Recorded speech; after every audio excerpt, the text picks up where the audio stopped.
Hello friends, welcome to my channel. ಯಾರೆಲ್ಲ subscribe ಮಾಡಿದೆ videos ನೋಡ್ತಾ ಇದ್ದೀರೋ ಸಬ್ಸ್ಕ್ರೈಬ್ ಮಾಡಿ ಹಾಗೆ ಲೈಕ್ ಮಾಡಿ ಅಂತ ಹೇಳ್ತಾ ಇವತ್ತಿನ ರೆಸಿಪಿ ಶುರು ಮಾಡೋಣ. ಇವತ್ತಿನ ರೆಸಿಪಿ ಬ್ರೋಕಲಿ ಟಿಕ್ಕಾ ಮಾಡೋದು ಹೇಗೆ ಅಂತ ನೋಡೋಣ. ಸೊ ಹೆಲ್ದಿ ರೆಸಿಪಿ ಅಂತಲೇ ಹೇಳ್ಬೋದು. ಸೊ ಮೊದಲಿಗೆ ಒಂದು ಪ್ಯಾನಿಗೆ ನಾನು ಬಿಸಿನೀರನ್ನ ಕಾಯ್ಲಿಕ್ಕೆ ಇಟ್ಟಿದ್ದೆ. ಸೊ ನೀರನ್ನ ಕಾಯ್ಲಿಕ್ಕೆ ಇಟ್ಟಿದ್ದೆ. ಚೆನ್ನಾಗಿ ಬಿಸಿನೀರು ಅದು ಕುದ್ದಾದ್ಮೇಲೆ ಸ್ಟವ್ನ ಆಫ್ ಮಾಡಿ ನಾನಿಲ್ಲಿ ಬ್ರೋಕ್ಲಿನ ಹಾಕ್ಕೊಂಡಿದ್ದೀನಿ. ಇಲ್ಲೊಂದು ಸುಮಾರು ಒಂದು 200 ಗ್ರಾಮಷ್ಟು ಬ್ರೋಕ್ಲಿ ಇದೆ. ಸೊ ಹಾಕಿಬಿಟ್ಟು ಒಂದು 5 ನಿಮಿಷದವರೆಗೂ ಆ ಬಿಸಿನೀರಿನಲ್ಲೇ ಈ ಥರ ಮಿಕ್ಸ್ ಮಾಡಿಬಿಡೋಣ. ಆ ನಂತರ ಈ ಬ್ರೋಕಲಿನ ತೆಗೆದಿಟ್ಕೋಬೇಕು.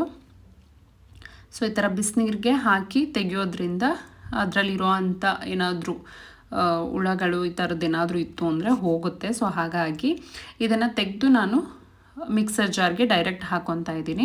ಅದಕ್ಕೆ ಇವಾಗ ಒಂದು 1/4 ಕಪ್ ಆಗೋಷ್ಟು ಕೊತ್ತಂಬರಿ ಸೊಪ್ಪನ್ನ ಆ್ಯಡ್ ಮಾಡ್ಕೊತಾ ಇದ್ದೀನಿ. ಹಾಗೆ ಒಂದು 1/4 ಕಪ್ ಆಗೋಷ್ಟು ಪುದೀನ ಸೊಪ್ಪನ್ನ ಆ್ಯಡ್ ಮಾಡ್ಕೊತಾ ಇದ್ದೀನಿ. 2ರಿಂದ 3 ಮೆಣಸಿನ್ಕಾಯಿನ ಚಿಕ್ಕದಾಗಿ ಚಾಪ್ ಮಾಡಿದೆ, ಅದನ್ನು ಸಹ ಸೇರಿಸ್ಕೊಂಡು ಹಾಗೆ ಬೆಳ್ಳುಳ್ಳಿ ಮತ್ತು ಶುಂಠಿ ಅದನ್ನು ಕೂಡ ಹಚ್ಚಿ ಹಾಕ್ಕೊಂಡಿದ್ದೀನಿ. ಸೊ ನಂತರ ಒಂದು ಅರ್ಧ ಟೀ ಸ್ಪೂನಷ್ಟು ಜೀರಿಗೆ, ಒಂದು ಅರ್ಧ ಟೀ ಸ್ಪೂನಷ್ಟು ಧನಿಯಾ ಪುಡಿ, ಹಾಗೆ ಒಂದು ಅರ್ಧ ಟೀ ಸ್ಪೂನಷ್ಟು ಗರಂ ಮಸಾಲ, ಒಂದು 1/4 ಟೀ ಸ್ಪೂನಷ್ಟು ಪೆಪ್ಪರ್ ಪುಡಿ, ನಂತರ ಒಂದು ಅರ್ಧ ಟೀ ಸ್ಪೂನಷ್ಟು ಅಚ್ಕಾರದ ಪುಡಿ, ಹಾಗೆ ರುಚಿಗೆ ಎಷ್ಟು ಬೇಕಷ್ಟು ಉಪ್ಪು, ಇಷ್ಟನ್ನು ಸೇರಿಸಿ ನೀರು ಹಾಕ್ಕೊಳ್ದೇ ರುಬ್ಕೋಬೇಕು. ನೋಡಿ, ನೀರು ಹಾಕ್ಕೊಳ್ದೇ ರುಬ್ಕೊಂಡ್ರೆ ಈ ಕನ್ಸಿಸ್ಟೆನ್ಸಿನಲ್ಲಿ ಇರುತ್ತೆ. ಇವಾಗ ಇದಕ್ಕೆ ನಾನು ಕಡಲೆ ಹಿಟ್ಟು ಹಾಕ್ಕೊತಾ ಇದ್ದೀನಿ.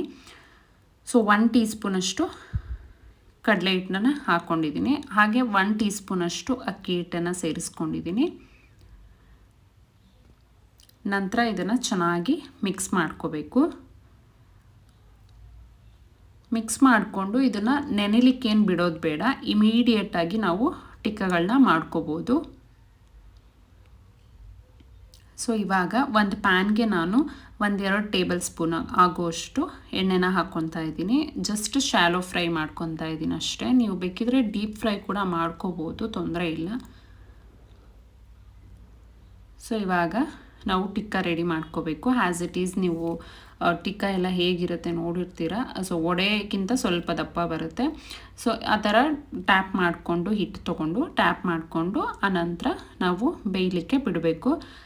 ಸೊ ಇದೇ ರೀತಿ ಎಲ್ಲದನ್ನು ಮಾಡಿ ಎರಡೂ ಸೈಡು ತಿರುವಾಕೊಂಡು ಬೇಯಿಸ್ಕೋಬೇಕಾಗತ್ತೆ. ಸೊ ನಾನಿಲ್ಲಿ ಎರಡೂ ಸೈಡು ತಿರುವಾಕೊಂಡು ಬೇಯಿಸ್ಕೊಂಡಿರೋವಂಥ ಕ್ಲಿಪ್ ಮಿಸ್ ಆಗಿದೆ. I am really sorry.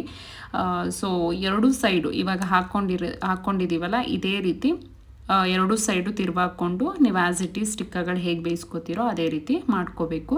So ನಾನಿಲ್ಲಿ ಮಯೋನೀಸ್ ಜೊತೆ ಸರ್ವ್ ಮಾಡಿದ್ದೀನಿ.